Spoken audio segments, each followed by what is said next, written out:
Hi, I'm Phil Steinberg, one of the authors of Atlas Swam, and I'd like to take a few minutes to introduce the article. The article actually has its origins in a project that I undertook with Rob Shields a few years ago, looking at Hurricane Katrina and the impact that it's had on how we think about and maybe more importantly, think with cities. One of the contributing authors to that project was Jeff Manaugh, who at the time was an editor with Dwell magazine, and he's now with Wired.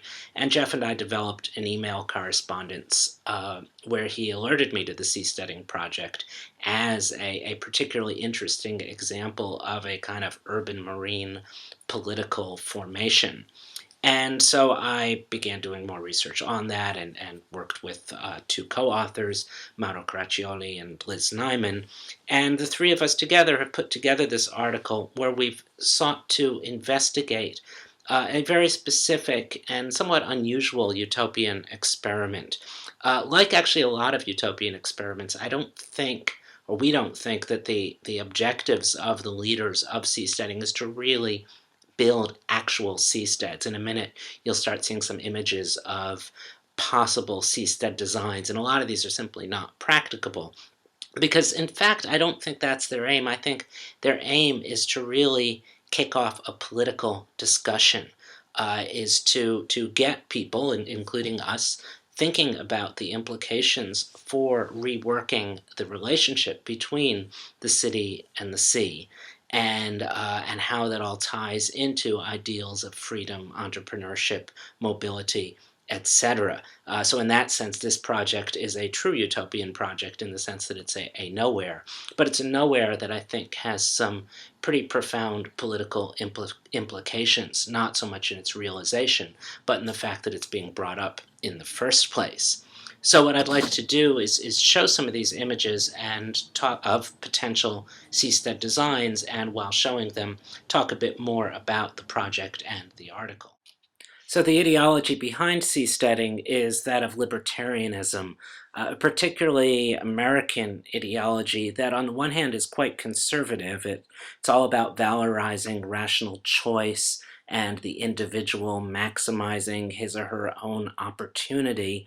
So it's kind of a hyper-capitalist ideology, but it also has a real anarchistic streak because it's very much about the individual operating independently of and in some senses above society. And so what we found in researching the seasteading movement was it's in joining these two aspects of libertarianism, it's also quite geographically rooted in a particular cultural economic formation in the San Francisco Bay Area, combining the sort of bohemianism that San Francisco is famous for, and also the cutthroat entrepreneurial capitalism of Silicon Valley and the software industry. So what we do in this article is we look at this utopian dream, this ideal of creating a different kind of space in actually a different kind of territory, marine territory, and look at how it has linkages to libertarian theory, to the software industry, and ultimately to underlying ideas about choice, freedom, the state, and perhaps most geographically, the relationship between land, water, architecture, mobility, and individual freedom. So seasteading then is a very geographical project, geographical in the sense of the architecture that you're seeing the images of, but also in the sense of the idealization of a particular location, the ocean, as being inherently amenable to utopian projects. So what we're doing with this article is we're trying to draw geographers' attention to utopias as both real and not at all real spaces, but spaces in which dreams and futures are worked out. And we'd very much like to hear back from readers, their reactions to the project, both the Seasteading project and to our project analyzing it.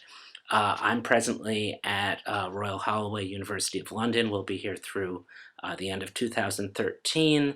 Co-authors, Liz Nyman is at University of Louisiana Lafayette, or Mauro Graccioli at University of Florida, and we hope to hear from you. Thank you.